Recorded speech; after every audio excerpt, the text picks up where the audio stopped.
It was supposed to be a routine op. In and out. Precision, silence, zero resistance. At least that's what the intel promised. We were 4 men, tight unit, no rookies, moving through the narrow mouth of an old smuggling tunnel that ran beneath the outskirts of Nangarhar. The sun hadn't even risen when we breached. Air was already thick with dust and silence, the kind of silence that presses on your ears until your own breath starts to sound too loud. We didn't say much. In operations like this, you just listen. Listen to footsteps, to your own heart rate, to the world trying to tell you what's wrong. 12 minutes in, the floor kicked up under our boots like a punch from the earth itself. There was no warning. The explosion wasn't massive. It didn't need to be. It was enough to collapse everything behind us. Enough to kill Tom instantly. I remember the way his body folded without sound. The rest of us hit the dirt, disoriented, choking on dust, gear scrambled, ears ringing like church bells at full volume. When I tried the comms, there was nothing. Static. I looked at the signal. Dead. GPS too. We were cut off. 3 men now. 1 injured. No radio. No satellite. No backup. No exit. The heat started to build, slow but suffocating. Rami was bleeding from the leg. Not bad, but bad enough down there. Jason just sat in the dark for a minute, staring past everything like he could see the end. And me? I was calculating. Not panic. Not yet. Just running through options, realizing how few we had. The tunnel in front of us stretched like a black throat, and somewhere ahead we could hear something move. Maybe it was wind. Maybe not. I remember how quiet it got once the ringing faded. Not silence, no. The kind of quiet where everything starts to whisper that you're not getting out. We weren't even deep in enemy territory. This was supposed to be the safe zone, but this place, it was alive. Like it had been waiting for us. That's the part I never told anyone. It felt like it wanted us down there. Like we didn't walk into a trap. We were pulled. The mission was greenlit at 0300. Intelligence had picked up chatter suggesting a high-value target was using a subterranean tunnel complex outside the town of Achin, near the Spingar Mountains, to coordinate logistics and arms transfers for ISIS-K operations. The area had been quiet for weeks, maybe too quiet. And recon drones couldn't penetrate the tunnel system's depth or composition. Still, Command classified it as low risk, mostly based on previous patterns and satellite data that showed minimal movement in the vicinity. We'd done missions like this dozens of times. 4-man team, in and out, surgical precision. No complications expected. Just a clean insertion, sweep, confirmation, and extraction. That's what the profile said. On paper, it was simple. But any operator with real dust in their boots knows.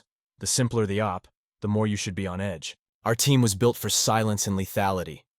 Lieutenant Chris Malone, call sign Raptor, was our team lead. Calm, decisive, the kind of guy you followed because you didn't have to guess if he knew what he was doing. He always did. Jason was our medic, tough as nails, former 18D who could suture a gut wound with one hand while shooting with the other. Ramirez, our explosives and breaching guy, had a smile that only disappeared when the gear came on. And then there was Tom, youngest in the team but rock steady, a sniper with nerves like wire, who could wait motionless for 12 hours in 120-degree heat without blinking. We'd been operating together for just under 8 months, cycling through operations across Helmand and Nangarhar. Bonds forged not in base camp, but in dirt, blood, and sand. We didn't say much before missions anymore. No superstition, no pep talk.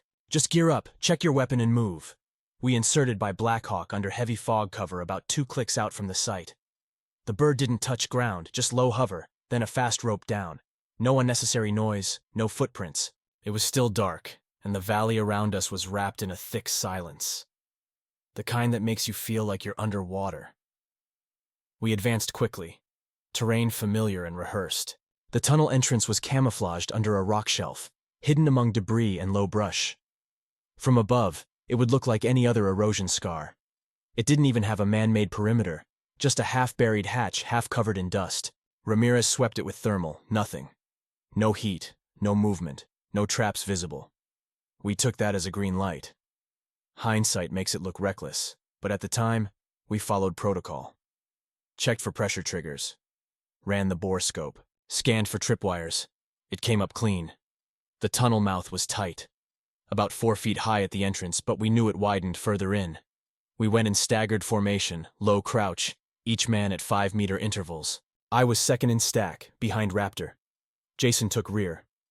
Ramirez stayed close to the rear third, gear on standby. The moment we entered, everything changed. The air was different, heavy. It wasn't just stale, it was weighted, like the air inside hadn't moved in years. No echo, no sound feedback, just footfalls and breath. Our headlamps cut narrow cones of light into the black, but most of the tunnel swallowed it whole. The walls weren't clean-cut. They were rough, uneven, probably hand-dug decades ago, then reinforced with layers of crumbling brick and wooden scaffolding that looked like it might rot apart if you exhaled on it too hard. We moved deeper, slowly, deliberately. No talking, just tap signals. Progress was measured in seconds, not meters. Every 5 steps, we paused, listened, scanned, then again. The temperature dropped as we descended. Not much, but enough to notice. Somewhere above us, the world was waking up. Down here, it was like time stopped. At about 10 minutes in, we passed a small intersection, a narrow fork leading off to the right, marked with faded chalk lines we didn't recognize. Old smuggler markings, maybe. Raptor signaled no deviation. Stick to primary. That was the mission. Clear main shaft, confirm intel, exfil. It was around the 12-minute mark when the feeling changed. Subtle at first, like the tunnel itself was closing in. There was no sound, no enemy, no visual shift, but something was off. My fingers tightened on the foregrip. Jason was already looking over his shoulder more frequently. You can train out instinct, but you can't kill it. Ramirez slowed just a beat behind us, then kept pace. Even the light from our headlamps seemed to dim. That was when the hairs on my neck rose. No reason. Just a message from somewhere primal. Up ahead, the tunnel turned slightly to the left, angling down further. Raptor raised a fist, signaling a full stop. He didn't say why. Didn't need to. Everyone felt it. That fraction of stillness before something breaks. My heart was already speeding up when it happened. The ground shuddered once, like a rumble from inside the earth, and then a concussive crack split the tunnel behind us like a thunderclap inside our skulls. The blast wave knocked me forward. The light disappeared. Dust erupted around us, thick and choking. My helmet slammed into the sidewall. My rifle tore from my hands. Then, black. When I came to, I was flat on my back, chest heaving like I'd run a mile uphill. My ears were screaming. Not ringing, screaming, it was pitch black. My headlamp was out. My NVG display was glitching, half fried. I reached out blindly and touched something soft and wet. It was Ramirez, alive but groaning. Somewhere to my left, Jason was coughing violently. A muted groan came from Raptor. Then I turned around and saw the worst part. The tunnel behind us was completely collapsed. The only way out, the one way we came in, was gone, crushed beneath layers of rock, dust, and God knows what. No sky, no signal, no way back, and ahead, just more darkness. The first few seconds after the blast were a mess of confusion, noise, and pitch blackness. The dust was so thick in the air that even when headlamps flickered back on, all they illuminated was a swirling wall of gray. Every breath brought grit into your mouth and throat, turning each inhale into a dry cough. I crawled forward on my elbows, dragging my gear, scanning blindly for shapes, people, weapons, anything that meant I wasn't alone. The smell hit me first. Burned wiring, singed flesh, damp earth mixed with something metallic and bitter. Blood, maybe. It clung to the walls like sweat. My hands found Jason first. He was conscious, coughing hard and gripping his side. His chest plate had a long crack through it, but he was alive. Ramirez was further off, slumped near a partial support beam that had broken free during the collapse. His leg was pinned under debris, not fully crushed, but the bone wasn't where it was supposed to be. He wasn't screaming, just clenching his teeth, the pain rolling off him like heat. The worst was Tom. His body was half buried beneath a section of collapsed ceiling, just his legs visible. I knew without moving closer that he was gone. There's a certain stillness that you recognize instantly in the field. Not unconscious, not wounded, just ended. We didn't have time to process it. Grief is a luxury in places like this. Every second we spent standing still was a second the enemy could be regrouping, listening, closing in. And we knew they were out there. The tunnel hadn't just collapsed randomly. That explosion was deliberate, placed with precision. A directional charge meant to bring the entrance down and trap us. Whoever had planted it knew this space intimately. They'd mapped it, predicted our movement, understood how long it would take us to get to this depth. That meant they were watching, or listening, or both. Raptor was already assessing the structural damage, running his hands along the jagged edges of the collapse. No way we were clearing it manually. Even if we had the tools, and we didn't, it would take hours. We didn't have hours. Our oxygen was limited. Movement stirred the dust again, and we were already beginning to feel it in our lungs. The sensation wasn't just physical, it was psychological. The tunnel pressed in from all sides, its silence no longer passive, but oppressive. Every sound felt amplified. A boot scrape, a cough, the metal rattle of a carabiner, they all echoed down the shaft like alarms. We moved slowly, recalibrating formation. Jason took rear again, his breathing ragged but steady. Ramirez, though injured, insisted on middle cover. His sidearms still functional, and his mental focus locked in. Raptor adjusted the lead to a shallower crouch, preserving energy. The floor of the tunnel was uneven now, churned up by the explosion. Chunks of wood, loose rock, and pieces of Tom's equipment lay scattered like the debris of a shipwreck. I retrieved his sidearm, checked the mag, then clipped it to my vest. You don't leave anything behind, not in the dark. As we pushed deeper, the tunnel began to narrow slightly. That wasn't on the map. According to pre-op intel, the shaft was supposed to widen after the first 30 meters. This constriction meant we were likely diverted, funneled. Another sign the blast wasn't random. The deeper we went, the more signs appeared. Drag marks along the dirt floor. Faint boot prints, larger than ours, spaced irregularly. Recent. The dust hadn't had time to settle into them fully. Someone had passed through here. Recently, and not in a hurry. No signs of a retreat. This was someone moving with intention. We came upon the second fork just under 15 minutes in. It wasn't much, just a subtle break in the tunnel wall, partially concealed by a collapsed beam. The opening was jagged, unnatural. Ramirez scanned it with what gear still worked. No tripwires, no pressure plates. But something felt off. The air seeping from that side tunnel was colder. Not fresh, just different. We marked it and moved on, sticking to the primary route. Our lights flickered again. Battery drained faster than expected. Whether from damage or interference, we weren't sure.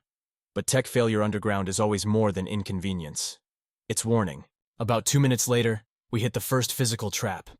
It was crude, homemade, but effective.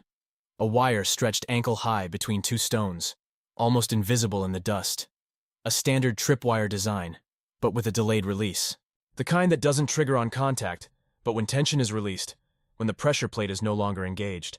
Raptor spotted it just in time. He halted us with a closed fist, then traced the wire to a pressure-release trigger embedded into the wall cavity. It was connected to a fuel canister.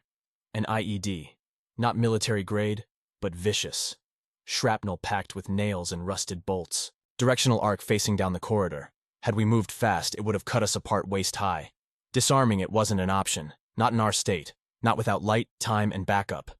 Raptor signaled for a bypass. Ramirez found a narrow crevice just wide enough to crawl through on the left wall. Probably a drainage duct repurposed as emergency maintenance. One by one, we squeezed through, brushing against damp stone and broken roots. Claustrophobic and slick, it spat us out 10 meters past the trap. Every second was another heartbeat. The tension never released. The further we went, the more deliberate the architecture became. This was no random tunnel system. These turns were built for strategy. Every tight space, every visibility choke point, every shadowed corner had a reason. Someone had studied how to kill in these passages. We passed what looked like an old supply alcove, a niche in the wall with broken crates and scattered rounds. Not American. Russian surplus. Maybe left over from the Soviet occupation. Maybe not. Hard to say. One thing was clear. The tunnel wasn't abandoned. We were in someone's domain now. It wasn't just enemy territory. It was a hunting ground. They weren't fighting us above ground because they didn't need to. They were guiding us, like prey, deeper into the gut of this place. Jason started flagging first. His ribs were bruised and his breathing sharper now. We took 30 seconds, no more, for water and regroup. Ramirez checked his leg. Still bleeding, but pressure bandage held. We didn't speak. Talking meant accepting where we were, and none of us wanted to admit we were trapped in a maze designed to consume us one corridor at a time. The silence now wasn't just tense. It was expectant, like the tunnel was waiting. watching. And we knew, sooner or later, it would strike again. Every step deeper into the tunnel brought with it a suffocating sense of finality. We weren't just moving forward, we were being drawn in. The air had changed again, subtly but unmistakably. It was thicker now, as if the very oxygen we were trying to breathe had to be fought for. Our headlamps threw long shadows on the walls, flickering slightly with each movement, their reach unable to push back the blackness that stretched just beyond. Light didn't live here. It only passed through, and briefly. The floor under our boots began to slope downward with a deceptive smoothness. The dirt packed hard and cold, marked by occasional impressions, too shallow to be fresh, too defined to be old. These weren't tracks from people running. They were slow, deliberate, measured, almost patient. Jason's breathing had grown more labored. The damage to his side, though not fatal, was worsening with each meter. He was doing his best to mask it, but you could hear it. The slight catch in his inhale, the sharp exhale he tried to suppress. Still, he kept his place, weapon ready, scanning with a calm born not of comfort, but of resignation. You start to recognize that look in men who've accepted that this might be it. There's no panic, no wide eyes, just a narrowing focus, a mechanical presence that's more about getting through the next minute than believing in the hour after. Ramirez was silent now, not from pain but calculation. His eyes were locked into every shadow, every curve in the wall, every ceiling seam. He was reading the space, as if the stone itself might give him a warning. Raptor, as always, moved like a phantom, in control, but I'd known him long enough to catch the shift. His steps were tighter, his checks more frequent. He didn't trust the silence. Neither did I. It was a silence that wasn't just quiet. It was consuming. There were no drips from the walls, no echo from our gear. The tunnel seemed to swallow sound whole. Even when we whispered to one another, short necessary commands, the words felt dead the moment they left our mouths. They didn't travel. They didn't return. It was like the air refused to carry anything human. That kind of silence messes with your head. You begin to question your senses. Did you hear something behind you? Or was that your own footstep echoing inside your skull? Did something move? Or was that just your eye twitching under stress? We hit a curve in the passage, one that coiled leftward and then sharply veered right. These were intentional design choices, not the random meanderings of a natural cave. Tactics. You force the pursuer into blind corners. You break line of sight. You give yourself control over where they can see, where they can shoot, where they can move. We were deep inside someone else's game board, and we had no idea how many pieces they still had in play. As we rounded the bend, the passageway opened slightly into what might have once been a loading area, if you could call it that. The ceiling was a little higher here, the walls reinforced with newer support beams. Metal this time. Recent construction. On the floor were scraps, discarded plastic, torn cloth, some kind of half-melted radio casing. Signs of presence, but not habitation. Whoever used this space didn't live here. They waited here, or passed through. A staging point, maybe. There were cigarette burns on the ground, fresh, no more than a few days old. The ash hadn't even mixed fully into the dirt. It was one of the few signs of normal life we'd seen in hours. And somehow it felt the most threatening. We didn't linger. Raptor gave a silent hand signal and we moved past, sweeping the area with our lights but making no sound. Every second in that widened space felt like exposure, like something unseen could spot us more easily now, or worse, was already watching. There were no vantage points, no overhead crawlways or side tunnels, but the feeling remained. I could feel sweat sliding down the back of my neck, not from heat, but from the pure electric anxiety of being observed, and not from above, from beneath. We pushed forward, and again the tunnel narrowed. Tighter now, walls brushing our shoulders, ceiling scraping gear. The constriction added another layer of psychological pressure, forcing our breathing shallower, our pace slower. Every step felt like it cost something. Time, energy, hope. We began to notice the deeper effects of oxygen deprivation, whether from dust or lack of airflow. It didn't matter. Our movements were less fluid. Heads throbbed, muscles dragged. Focus narrowed not by discipline, but necessity. There wasn't enough left to give. Then came the sound. Faint. A scrape. Metallic. Maybe 50 meters ahead. We froze. Lights off. Stillness. The kind of stillness that makes your bones ache. We waited. Counted. 1 breath, 2, 5. Nothing followed. The scrape didn't return, but we knew it was real, not imagined, not stress-induced. It was a contact sound. Someone, or something, had adjusted position ahead. That was the point where fear began to mutate. It stopped being just situational. It became internal. We were no longer just concerned with what might be waiting. We were concerned with what was happening to us. Ramirez started mumbling to himself, not out of fear, but rhythm. Words in Spanish, probably prayer. Maybe just mental recalibration. Jason's hands were trembling slightly now. His grip hadn't loosened, but the shake was there. I could see it in the light bouncing off his barrel. It wasn't dramatic. It was worse. It was subtle. Controlled. Suppressed. But persistent. He was on the edge. We all were. And the worst part was how logical it felt. Not like panic. Not like a breakdown. More like a surrender to the tunnel itself. We kept moving. We had no choice. The mind plays tricks in silence. In the absence of sound, it fills the gaps with threat. Your brain replays every mistake, every possibility. Did we miss a tripwire? Is there another collapse behind us? Are we being tracked? If they want us dead, why haven't they struck? The questions don't help, but they're louder than your heartbeat. When the tunnel bent again, this time downward into a steeper grade, we knew we were reaching a lower chamber. Maybe the target point. Maybe another trap. It didn't matter. The way back was buried. The way forward was the only path. Even if it led straight into the dark. We adjusted our grips, focused on the circle of dirt in front of us, and stepped into the next silence. The descent into the next level of the tunnel system marked an irreversible shift.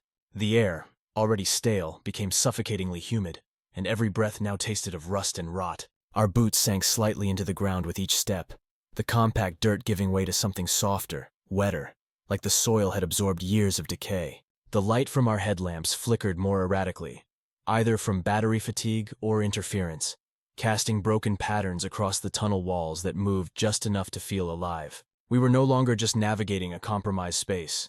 We were entering a place that seemed designed to consume us.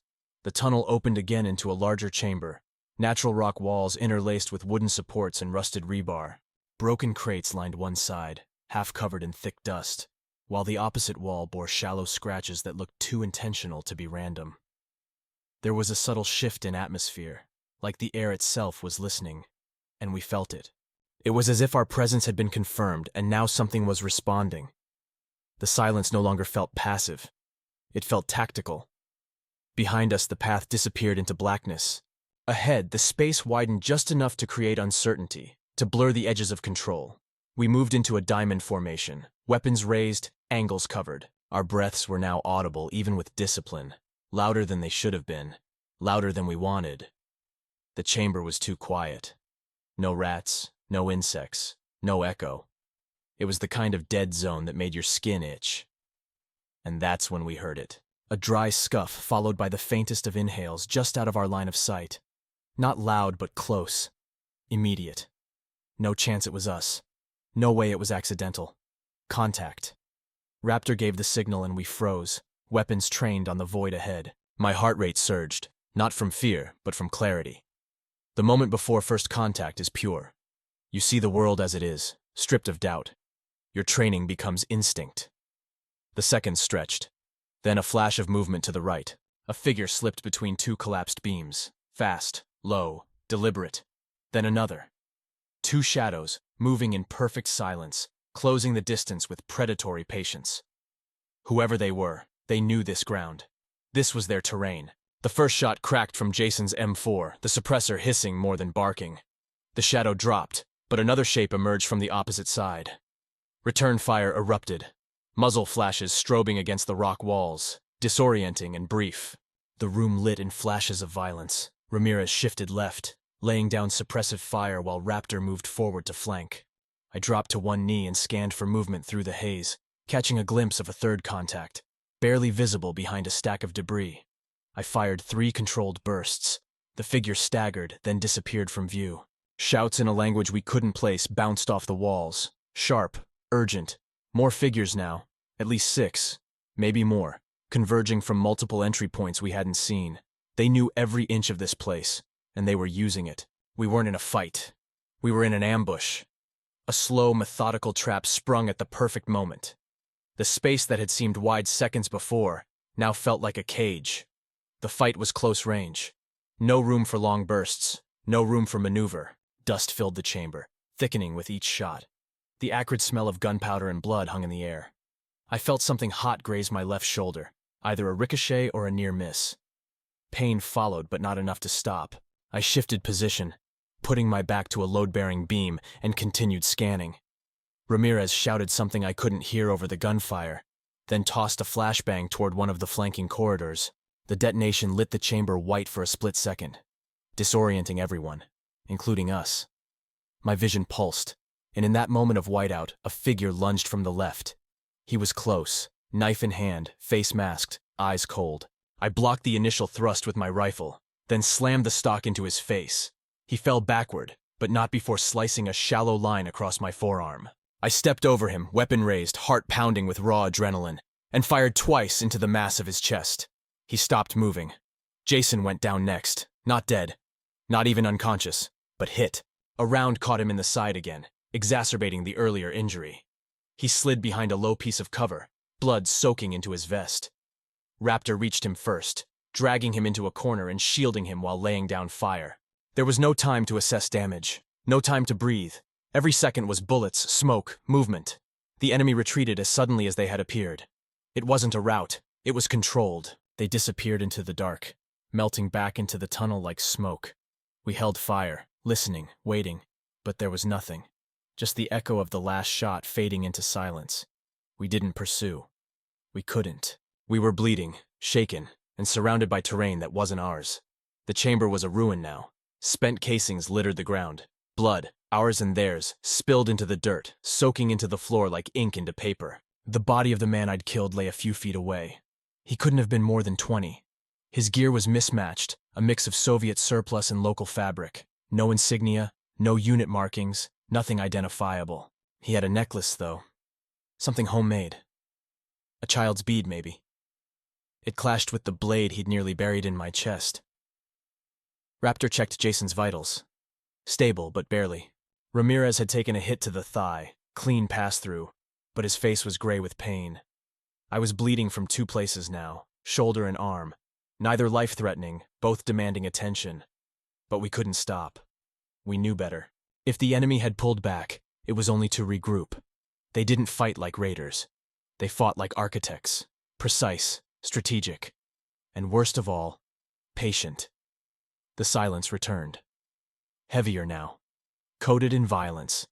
It didn't feel like victory. It felt like a warning. The contact had been brief, violent, and calculated, and it had confirmed something we'd all feared in our bones. They didn't want to kill us quickly. They wanted us to keep moving. They wanted to exhaust us. They wanted us deeper. We gathered what we could, rechecked weapons, redistributed ammunition. Jason's breathing was shallow but steady. Ramirez grit his teeth and stood. Raptor said nothing. He didn't need to. We all knew what came next. The tunnel waited, as it always had, and so we followed its lead. One step, then another, into the dark, into the plan that wasn't ours. The tunnel absorbed the violence as if it had been waiting for it, as if the blood and smoke simply disappeared into its stone skin like water down a drain. We didn't talk. We couldn't. The air was thick with the metallic scent of blood, gunpowder, and something older, more primal. A kind of damp rot that seemed to rise from beneath the earth itself. Every sound now came with doubt. The soft shuffle of a boot could have been a step or an echo. The faint clink of metal could have been loose gear or something dragging. There was no trust left in our ears, only suspicion. Every breath was a test of will. We moved forward because staying still wasn't an option. Jason was barely conscious, cradled between Raptor and me as we carried him, his head lolling slightly with each step. His wounds were bad. He had lost too much blood, and the effort to keep him stable was beginning to take a toll. Ramirez limped beside us, jaw clenched so hard his teeth would probably crack if he spoke. His thigh was wrapped tightly, and the bleeding had slowed, but each step was agony. He refused to be carried. He had said nothing, but his eyes stayed on the shadows ahead like he expected to die and wanted to see it coming. We hit a junction, marked not by any human sign, but by a sudden change in air. It was cooler, with a faint shifting current. The difference was subtle, almost imperceptible, but underground you learn to notice anything that doesn't feel like stagnation. Raptor paused, his hand on the wall, feeling the stone. There was airflow, real and directional. That meant possibility, a way out, or at least a vent, something connected to open air, even distantly.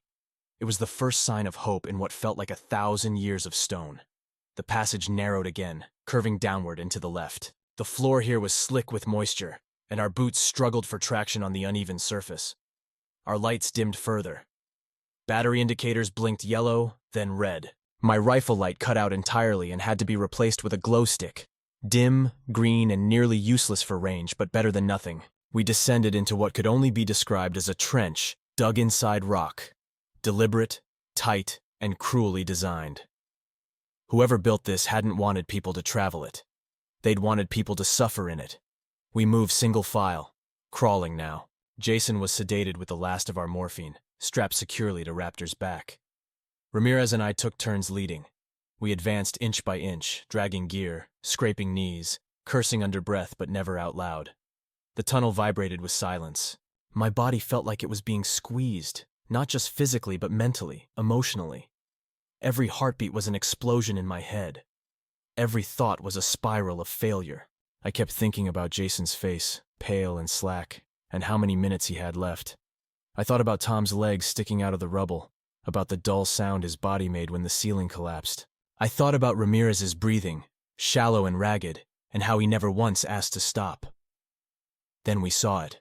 A break in the stone, a narrow vertical seam that shimmered slightly in the green glow of our sticks. It was a shaft, maybe a maintenance access point, maybe a natural fissure. Either way, it led up, and most importantly, it breathed. You could feel the air here. Cool, real air. Not much, but enough to feel the hairs on your arms respond. It was tight, barely a meter wide, cracked and jagged. A natural chimney reinforced with makeshift support beams that looked unstable and haphazard. It went high, far enough that the top couldn't be seen in our dim light. Raptor stared at it for a long moment. Then he set Jason down, secured him with rope, and began pulling gear from his vest. He didn't have to say it. We knew. One of us had to go. Try the shaft. See if it reached the surface. Find a signal, a flare point, a hole in the earth big enough to scream through. Ramirez wasn't in condition to climb. Jason was out. That left me. My arms were wrecked from the crawl. My leg was cramping. But there was no choice. I tied off a line, wrapped a carabiner, and started the ascent. The shaft closed in fast. I had to strip my gear just to fit. The stone was rough, digging into my forearms and knees, cutting into my thighs with every push. The smell changed halfway up. Drier, colder, tinged with smoke. Not fresh smoke, but old. Stale. My shoulders screamed. My lungs felt too small. I climbed anyway. Every foot upward was bought with muscle and pain. Halfway up, the shaft narrowed to the point I thought I'd be stuck. Panic clawed at the edges of my mind, a silent scream pressing against my chest, but I kept moving. Not because of strength, not because of training, because there was nothing else. This was it, the last chance. Either this opened into something that could save us, or we would die one by one in a hole that no one would ever find. Then, without warning, my hand hit metal. A grate. Rusted. Loose. I pushed. It gave with a groan. Daylight didn't pour in, but there was light. Faint, gray, real. I pulled myself through, emerging into what looked like the ruins of an old outpost, a half-collapsed shack built into the mountainside, overgrown with vines and dusted with debris. The wind hit me like a punch, cold, sharp, and clean. I gasped, dropped to my knees, and pulled the emergency beacon from my belt. It blinked once, then again. Signal, real signal. I staggered out far enough to get elevation and fired a flare into the sky. Red light streaked over the trees. I waited. 5 minutes. 10. Then I heard it. The distant, rhythmic sound of rotor blades. I keyed the comms. Crackled static at first. Then a voice. Real, human, alive. I spoke the call sign, confirmed position, gave coordinates. When I returned to the shaft, I tied off the line, braced it with a rock spike, and dropped the rope. It took everything to help them up. Ramirez climbed first, gritting through agony. Then Raptor with Jason tied to his chest. We lay on that cold rock for what felt like forever, listening to the sound of the chopper getting closer. We were alive. Battered, broken, but breathing. It wasn't victory, it wasn't triumph, it was survival, barely. And it had cost us everything we'd carried into that hole: gear, blood, time, faith. But we had made it. And for the first time in hours, the sky wasn't a memory. It was real. And it was ours again. The sound of the rotors grew louder, sharper, cutting through the silence like a blade. As the helicopter approached, the surrounding trees bent slightly under the force of the wind it kicked up, and the dust that had settled into every crack of our skin lifted once more, stinging our eyes and catching in our throats. We had crawled out of the earth like ghosts, dragged ourselves into daylight with bodies that barely remembered how to move in open air. The light hurt, sharp and unforgiving. After so long underground, the sky looked surreal, too large, too bright, too vast. We stood there blinking like survivors of something ancient. Not just a mission gone wrong, but an entire descent into a place that stripped away something fundamental from each of us. The bird circled once before setting down on a flattened patch of grass and gravel a few meters from the ruined shack. The crew jumped out fast. Medics, gunners, pilots moving with the practiced urgency that only comes from years of watching men bleed out in front of them. Jason went first, still unconscious, still breathing. His chest barely rose beneath the pressure bandages. Ramirez needed help to climb aboard, his legs stiff and shaking, blood soaked through both makeshift wraps and fabric. Raptor helped them both in, moving like a machine, his face expressionless, but I could see the tremor in his hand when he gripped the side rail. He hadn't allowed himself to stop since the tunnel, and now that it was over, the exhaustion hit him like gravity. I climbed in last, gripping the handles with arms that no longer wanted to lift. Inside, the cabin was loud and cold, filled with the sterile smell of antiseptic and diesel. The medic immediately went to work on Jason, adjusting IVs, checking vitals, shouting into a headset. Ramirez sat slumped against the hull, eyes open but unfocused, his face pale and drawn tight. Raptor didn't sit. He stood near the door, staring down at the trees as they fell away beneath us. His shoulders rose and fell slowly, almost imperceptibly, like he was still regulating his breath for combat. No one spoke. There was nothing left to say. The flight back felt endless, though it was likely no more than 20 minutes. In that short time, the rhythm of the rotors became something like a heartbeat, steady and grounding, the only reminder that we were no longer underground. But even in the air, even in motion, the weight of the tunnel clung to us.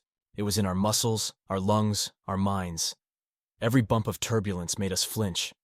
Every glance between us carried questions we didn't ask. When we landed at the forward operating base, the medics swarmed the cabin. Jason was rushed to triage, still unconscious. Ramirez was wheeled off next, barely responsive. The rest of us stayed seated for a moment longer than necessary, as if standing might cause everything to collapse again. Eventually, someone waved us out. The light was softer here, early evening sun casting long shadows across the tarmac. I stepped onto solid ground and felt nothing. No relief, no clarity, just numbness. Debrief came quickly. Brief statements. Questions from men who hadn't been there, eyes sharp, pens ready. They wanted timelines, enemy estimates, operational errors, technical failures. We gave them answers, but none of it captured what had actually happened.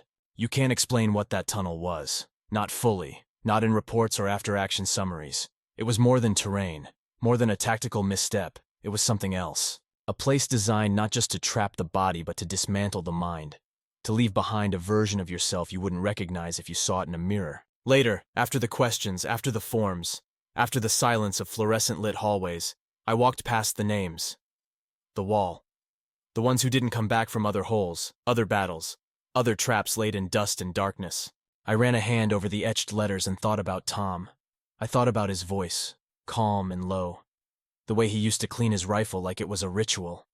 I thought about the moment the tunnel came down and how fast a life becomes a statistic. I thought about Jason lying in that cot now, machines keeping rhythm for his heart. I thought about Ramirez and whether he'd ever walk the same again. I thought about the way Raptor stood by the bird, not moving, not blinking, like he was still inside the fight and couldn't find his way out. In the days that followed, there were calls, commendations, a quiet medal, no ceremony, just an envelope. Another line in a file. Survived ambush, extracted team, confirmed enemy casualties, mission incomplete, and always in the margins the unstated truth. We left something down there. Not gear, not blood, something less tangible. The part of you that believes in control, in reason, in certainty. It stays in places like that. It roots itself in the silence and waits for you to dream. At night, I didn't sleep much. When I did, I dreamed of the tunnel. Not the firefight, not the smoke or blood. Just the silence. The way it felt when everything stopped. The way it breathed when no one else did. I'd wake with my hands clenched around sheets soaked through with sweat, heart pounding like I was still in the dark. And sometimes, for just a second, I would forget I had made it out. I'd look at the ceiling and feel the stone above me, pressing down, and wait for it to collapse again. Recovery became routine. Physical wounds healed faster than they should have.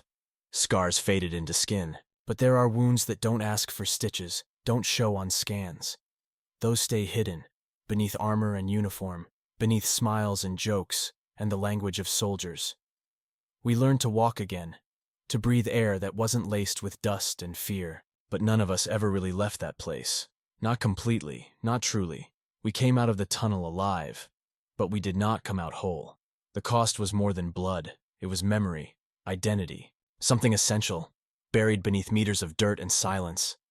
And every day since, no matter how far we've gone, no matter how many missions followed, that tunnel walks with us.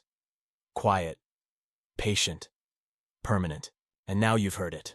Not the version they put in reports or file away under coded mission names, but the real story. The one that lingers long after the debriefing ends and the scars stop bleeding.